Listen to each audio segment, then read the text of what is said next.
everyone. I am Dr. Atte Sirai, Assistant Professor of Physics, MLR Institute of Technology, Hyderabad. Welcome back to the lecture series on crystallography. Today I will discuss about X-ray powder method. So this X-ray powder method is a very effective technique where we are using monochromatic rays of X-ray to analyze the crystal structure of a powder material. So here what we are doing, we are making a powder of a particular crystal. Then this X-ray is made to fall on the crystal powder. Then when the X-ray will get diffracted, then by use of a detector, we are analyzing the X-ray diffraction pattern.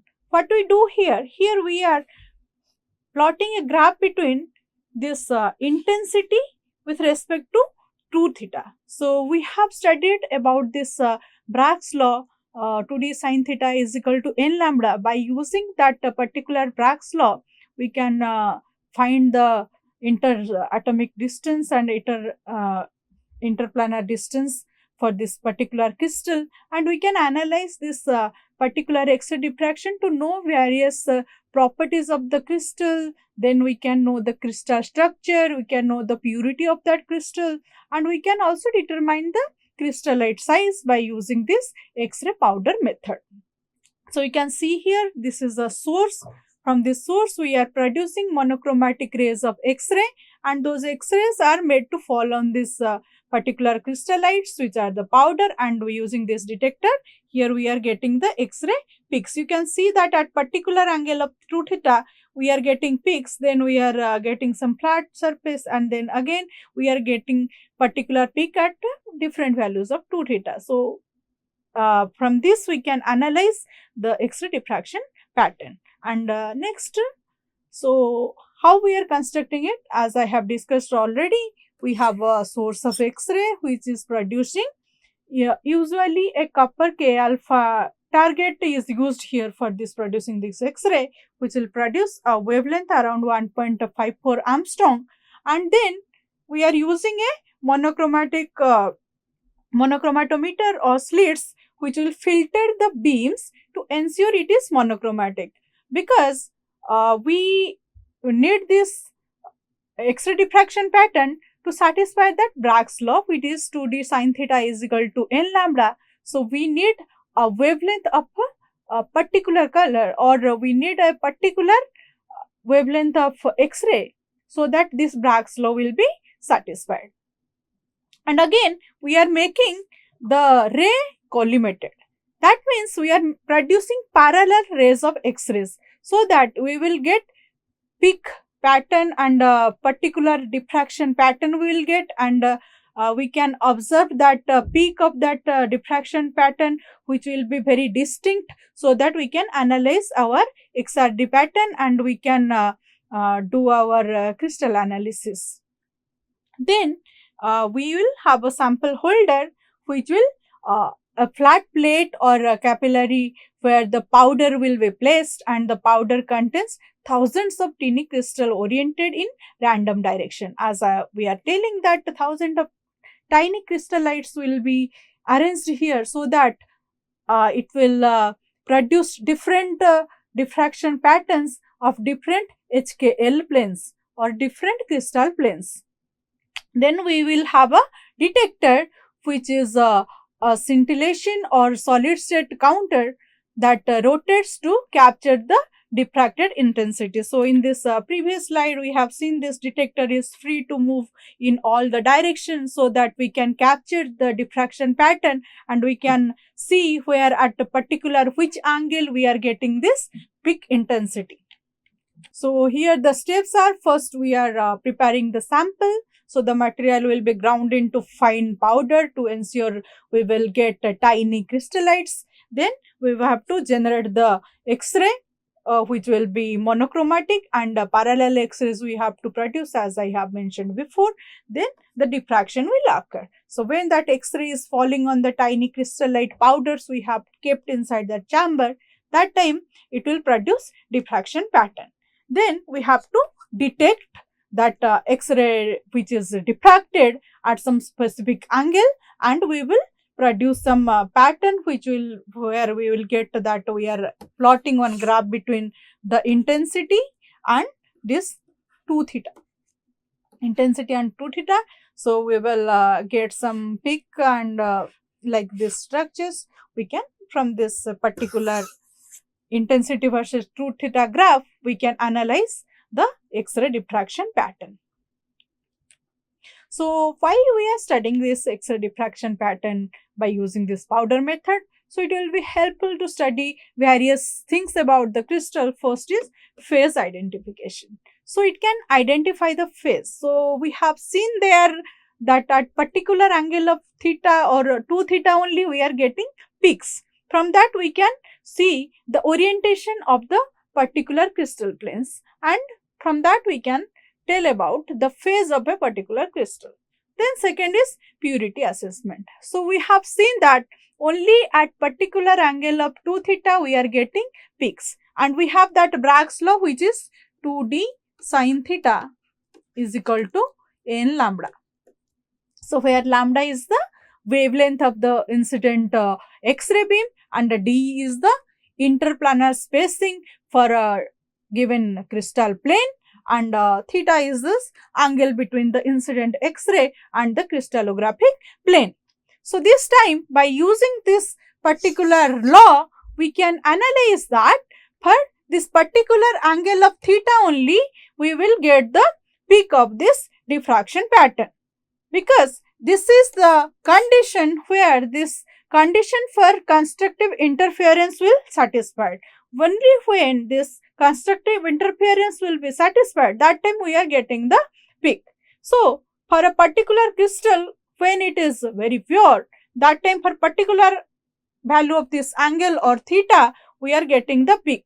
But if we are not getting the peak at particular angle, or that angle is varying, that time we can say that the particular crystal is whether it is pure or it's some impurity is added with it. Then the next thing is crystal structure determination. So again, by using the same law, we can, if we are getting a peak at particular value of 2 theta, from that we can measure this value of theta, and from that we can measure the value of d, which is the interplanar spacing. And after that, measuring the interplanar spacing, we can also find out the size of that crystallite also. So by analyzing all these things, we can finalize the crystal structure of that particular crystal whose powder we have taken for this X-ray diffraction. Then we can analyze the crystallite size, as I have mentioned. So next slide I will discuss about how we can measure this crystallite size. What is the size of that crystallite we have taken for that diffraction by using a specific law. Then we can also know about this polymer characterization. So there are specific crystal which have different crystal structures. So in the first lecture I have discussed about different crystal structures, like we have simple cubic crystals, we have body centered cubic crystal, we have face centered cubic crystal. In addition to that, we have hexagonal, rhombohedral, different crystal shapes are available. So there are particular crystals which are having different crystal structures. By using this crystal X-ray diffraction method, so when you are studying or analyzing the X-ray diffraction pattern, that time we can know about what is the size and shape of the crystal. Already I have mentioned here we are determining the crystal structure and we are analyzing the crystallite size also. From that we can see whether a crystal have a particular crystal shape or it have different shapes. So we can know about the polymorphism of a particular crystal. So next is how to determine the crystallite size. We can determine the crystallite size by using Debye-Sierra's formula. What is this formula? This formula says that D is equal to K lambda by beta cos theta. So this is the formula where D is the average crystallite size and K is known as the Sierra constant. It have a constant value, and lambda is the wavelength of a X-ray which we are using for our X-ray diffraction. Then beta is known as full width half maxima or FWHM. So what is this? I'll discuss now. And then theta is our angle between the incident X-ray and the crystallographic plane. So here we can see, this is the diffraction pattern we have observed. We can see there are two peaks here, and this is the peak where we are getting the maximum intensity. To determine the full width half maxima, first we have to determine which is the peak where we are getting the maximum intensity. So in this case, the second peak is where we are getting the maximum intensity. So then we have to see what is the half of the intensity. So here this is the half of the maximum peak at this point, and this is the width of that wave where we are getting the maximum peak. So this width is our full width half maxima, the distance between this point and this point. So we have to determine where we are getting the maximum intensity. That peak we have to choose. After choosing that peak, we have to take the half of the intensities, and then what is the width of that wave at particular point. This width is known as full width half maxima. We have to determine this in order to find out this average crystallite size. So what is the steps to calculate this average crystallite size? As I have mentioned, so first we have to obtain the X-ray diffraction pattern of that particular sample. Then we have to identify the peak. After identify the peak, we have to find out what is the beta value or what is the value of the full width half maxima. Then we have to determine the Bragg's angle for the peak, because when we are studying that pattern, we are doing, again I'll repeat this, that we are doing the analysis of the intensity with respect to 2 theta. So we have to find that what is the Bragg angle theta for that peak. Then after we have to plug the values into this Dirac-Serre formula. Then by using that formula, we can calculate the average crystallite size. So this is one example. If the peak at 2 theta is equal to 30 degree and beta we are getting as 0.5 and lambda value is 0.5406 Armstrong. So then, and K value is 0.9, we can find out this crystallite size, which will be by using this Dirac-Serre formula. We can simplify this and we can find out the size of that crystallite we are using for our diffraction. Then how to analyze this X-ray diffraction? So I have told that we have many applications of this X-ray diffraction.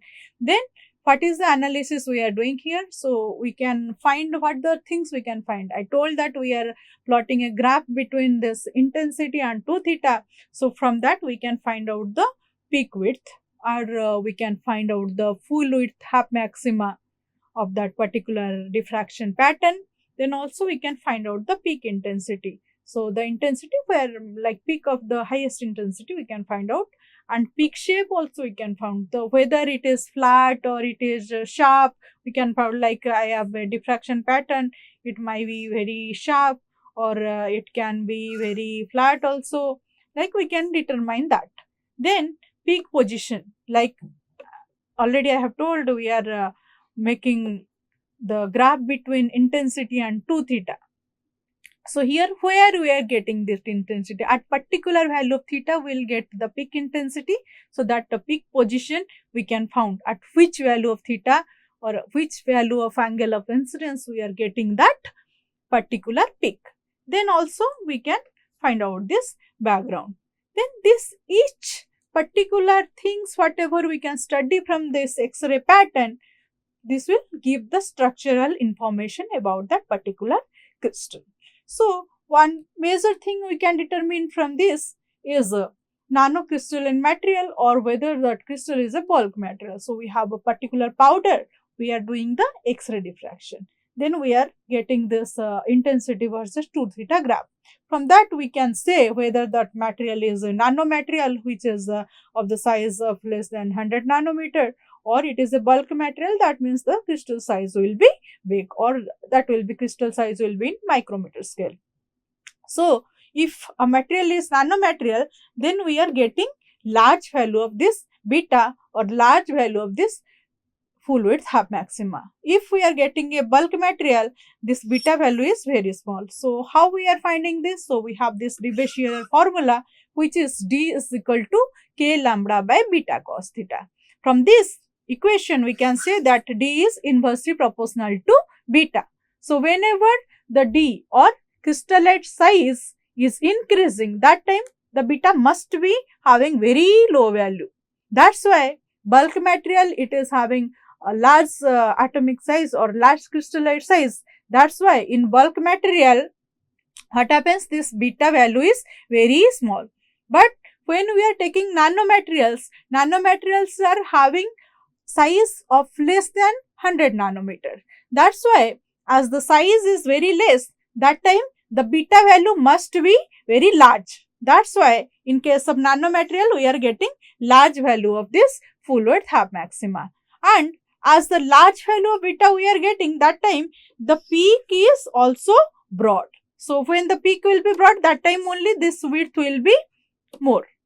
Okay, that's why in nanomaterial we are getting broad peak and large beta value, whereas in bulk material we are getting sharp or narrow peak. So here we can see, if we are like these are not for the same material, this is for a material 1 and this is this intensity versus 2 theta graph for a material 2.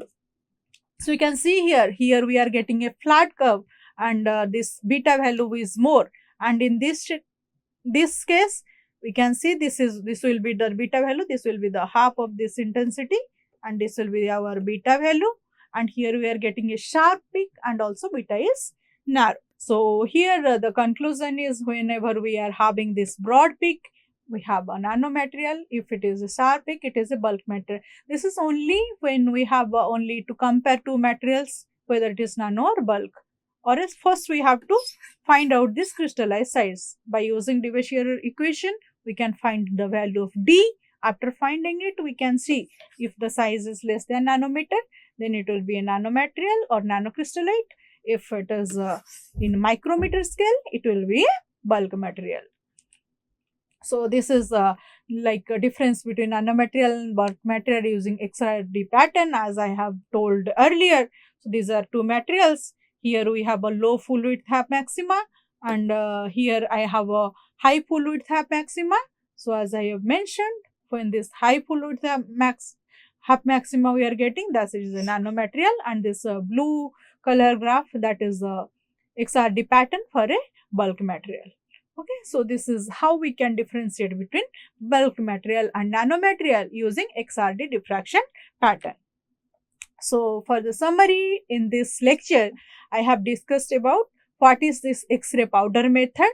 So first I have discussed about this powder method.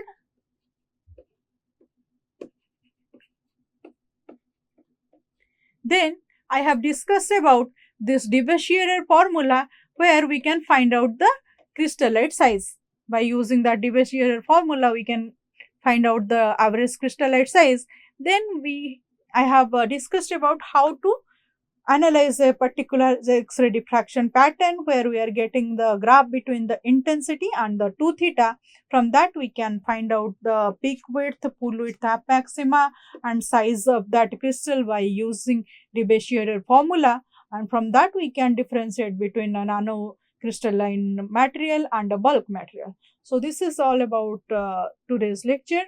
Thank you.